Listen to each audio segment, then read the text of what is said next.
Welcome to Richpeace Embroidery CAD software online lessons. Today's teach you, clip tool.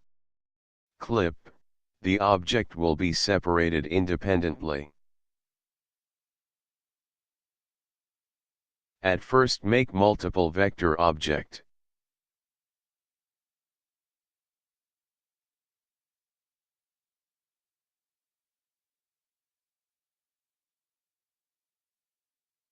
Which those you want to clip. Select those and go to Arrange option on menu bar.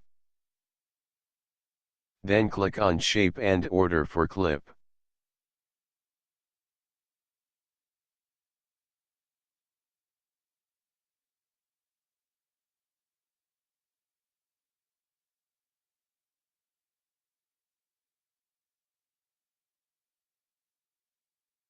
Showing you this again with another object.